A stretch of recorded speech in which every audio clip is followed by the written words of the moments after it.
Amer season चले जाच्छे और मैंगो कुल्फी खाबो ना एटा होते पारे ना। बिस्टी थेमे एकटु गरम पड़तेई बाड़ीते बानिये फेललाम मैंगो कुल्फी। एटा खेते जेमन टेस्टी छिलो देखतेओ कि सुंदर।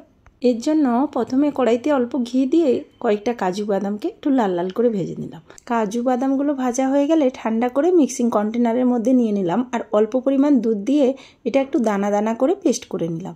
और एदिके 1.5 কাপ मतो दूध गैसे बसिए फुटते दिएछिलाम। যখন কমে 1 কাপ মতো হয়ে গেছে ওর মধ্যে কাজু বাদামের পেস্ট এবং গুঁড়ো দুধ 5 টিস্পুন দিয়ে ভালোভাবে মিক্স করে নিলাম।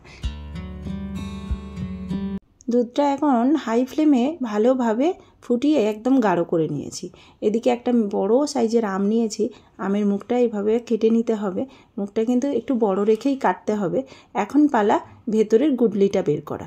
গুটলিটা বের করতে যতটা সহজ মনে হচ্ছিল অতটা সহজ নয়, কিন্তু খুবই কষ্ট হচ্ছিল। আর এই আমটা আমি কিন্তু ভেলোর থেকে এনেছি। আমগুলো বেশ বড় বড় হয় আর গুটলিটা খুব ছোট হয়। যতটা ছোট ভাবছিলাম ছোট তো বটে, কিন্তু বের করতে আমার দম বেরিয়ে গেছে, কারণ গুটলিটা হালকা বাঁকা ছিল, সেই কারণে দম বেরিয়ে গেছে মোটামুটি। তো কোনোভাবে বের করে নিয়েছি। এখন পালা ওই আমের যে পাল্পগুলো আছে কিছুটা বের করে দেবো, কারণ আমি এর আগে একটা ম্যাঙ্গো কুলফি করেছিলাম যেটাতে বেশি আমের পাল্পটা থাকার জন্য টক টক লাগছিল আর খেতেও ভালো লাগছিল না। এবারে প্ল্যান করেছি আমের পাল্পগুলো আছে কিছুটা বের করে নেব। বের করে নিয়ে এই ফাঁকা অংশে দুধের যে মিশ্রণটা তৈরি করেছি ওর মধ্যে মধু অ্যাড করে দিয়ে দেবো। পুরোটা দেবো না, কিছুটা রেখে দেবো। তাতে আমের পাল্পের সঙ্গে কিছুটা মিক্স করব এবং ওর মধ্যে চিনি মিক্স করে মাঝখানে দেবো। এইভাবে তৈরি করলে কিন্তু জিনিসটা খেতে ভালো হবে আমার মনে হচ্ছে।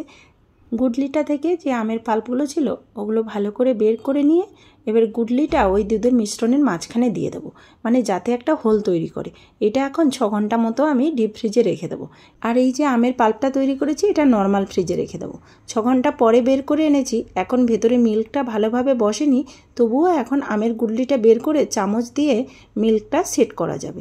তো আমের গুটলিটা এখন বের করে নেব।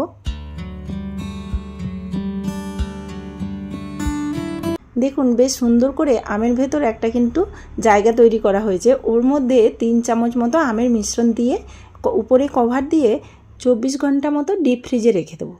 24 ঘন্টা পর আমি বের করে এনেছি। দেখুন কি সুন্দর জমে গেছে। তো এখন কেটে খাওয়ার পালা, খেতে কেমন হয় সেটাই দেখার পালা।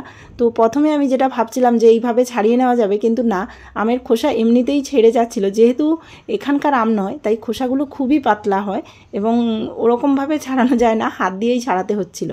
এখন কিন্তু ভিডিওটি স্কিপ করে চলে যেও না, অবশ্যই রিভিউটা নিয়ে যাও কেমন খেতে হয়েছিল। তো আমগুলোকে পিস পিস করে কেটে নিয়েছি। এখন পালা খেয়ে রিভিউ দেওয়ার কেমন খেতে হয়েছিল। ও সত্যি বলতে আমের কুলফিটা দারুণ টেস্টি খেতে ছিল। বাইরে হালকা টক মিষ্টি, ভেতরে একটা মিল্কের লেয়ার, সাথে আমের ভেতরে লেয়ার, ও দারুণ টেস্টি খেতে ছিল। ভিডিওটি ভালো লাগলে লাইক করবেন, চ্যানেলটি সাবস্ক্রাইব করে পাশে থাকবেন। টাটা।